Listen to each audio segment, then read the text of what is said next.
Decididamente, as eleições presidenciais de 23 de janeiro não correram bem. Não estou a falar de resultados, esses estão mais que discutidos. Estou a falar do processo eleitoral. O processo correu mal no dia da eleição.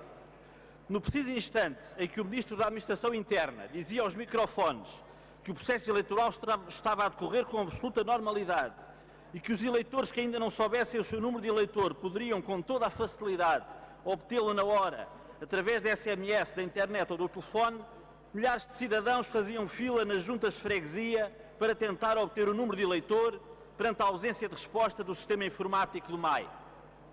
Ao fim de 3 décadas e meia de eleições livres, não é suportável que um processo eleitoral corra tão mal, que centenas de milhares de cidadãos tenham visto alterado o seu número de eleitor sem serem informados, que os sistemas de informação dos números de eleitor falhem clamorosamente no dia em que são necessários e que dezenas de milhares de cidadãos se vejam em dificuldades para exercer o seu direito de voto, acabando o número indeterminado de cidadãos por desistir de votar. Isto não é suportável. O que ocorreu no dia das eleições presidenciais não é uma mera falha administrativa. É um problema político da maior importância. Por mais que o Ministro da Administração Interna e a sua Secretária de Estado procurem alijar as suas responsabilidades e encerrar o assunto com a demissão de um Diretor-Geral, há neste processo uma responsabilidade política que não pode ser ignorada. Os Diretores-Gerais respondem perante a tutela pelos seus atos e omissões, os membros do Governo respondem perante o país pelas consequências políticas dos seus atos e omissões. O sistema informático do MAI falhou clamorosamente no dia das eleições e este facto é consensual. Tanto o Ministro da Administração Interna como o Ministro da Presidência o reconhecem e é um facto grave pelo qual devem ser apuradas responsabilidades e que tem de ser corrigido. Mas essa é a ponta do iceberg. As responsabilidades do Governo perante o descalabro de 23 de janeiro são mais graves e profundas. A origem do problema está na forma ligeira e imponderada como o Governo decidiu cruzar os dados do recenseamento eleitoral com a base de dados de identificação civil e criminal através da plataforma comum do cartão de cidadão e abolir o cartão de eleitor para os novos eleitores e para os eleitores que tenham os seus números de eleitor alterados como consequência da emissão do cartão de cidadão. As consequências destes procedimentos são as que conhecemos. Não há controle sobre eventuais duplicações de inscrições no recenseamento eleitoral, aumentando o número dos chamados eleitores fantasmas. Muitos milhares de cidadãos viram os seus números de eleitor alterados sem terem sido informados da alteração. Muitos cidadãos foram oficiosamente recenseados em freguesias onde não residem, devido à decisão absurda e ilegal de indexar o recenseamento eleitoral ao código postal. São muitos os casos em que os cidadãos que residem e sempre votaram numa freguesia foram oficiosamente mandados votar em freguesia alheia.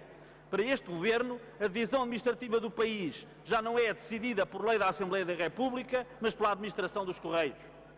Finalmente, para o desastre ser total, os eleitores não foram informados da alteração do seu número de eleitor. O Ministro e a Secretária de Estado dizem que a culpa é do Diretor-Geral. O Diretor-Geral diz que não decidiu sozinho e que a Secretária de Estado esteve sempre a par do incumprimento do seu próprio despacho. E o país assiste atónito a este triste espetáculo de uma Secretária de Estado e um Diretor-Geral demitido a desmentirem-se na praça pública. Com uma diferença, o Diretor-Geral foi responsabilizado e demitido. Os membros do Governo fogem às suas responsabilidades e permanecem em funções, apesar de já terem perdido a mais pequena réstia de credibilidade.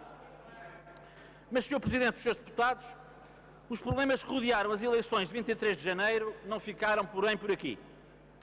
Depois de terem sido contados os votos e anunciados os resultados com toda a normalidade, na noite de 23 de janeiro, foi com total estupefação que o país assistiu à publicação em Diário da República de um mapa oficial de resultados que contém erros grosseiros quanto ao número de eleitores inscritos, quanto ao número de votantes e, consequentemente, quanto ao número de votos em cada candidato. O número de eleitores inscritos é oficial. Para as eleições de 23 de janeiro estavam inscritos 9.656.797 eleitores. Acontece que no mapa oficial publicado constam apenas 9.543.550. Ou seja, o mapa oficial de resultados abateu 113.247 eleitores. Na noite de 23 de janeiro foram contados 4.492.297 votantes. Do mapa oficial de resultados constam menos 60.448. No distrito de Setúbal estavam inscritos 710.312 eleitores. No mapa oficial só são considerados 593.762, o que significa que foram abatidos 116.550 eleitores no distrito de Setúbal. No distrito de Braga estavam inscritos 773.993 eleitores. No mapa oficial foram abatidos 42.052. Ao invés do distrito de Viseu, estavam inscritos 382.650 eleitores e no mapa oficial aumentaram 45.266. Quanto a votantes, em Setúbal desapareceram 52.716, em Braga desapareceram 23.833, mas em Viseu apareceram 19.928. O desvio verificado só nestes 3 distritos é de 185.649 inscritos e de 96.477 eleitores. Isto não é suportável, Sr. Presidente e Srs. Deputados. Se uma disparidade destas acontecesse em eleições legislativas, os deputados eleitos seriam uns e os constantes do mapa oficial seriam seguramente outros. Se nas eleições presidenciais as diferenças entre os candidatos fossem mínimas, o país estaria hoje confrontado com um problema político de enormes proporções.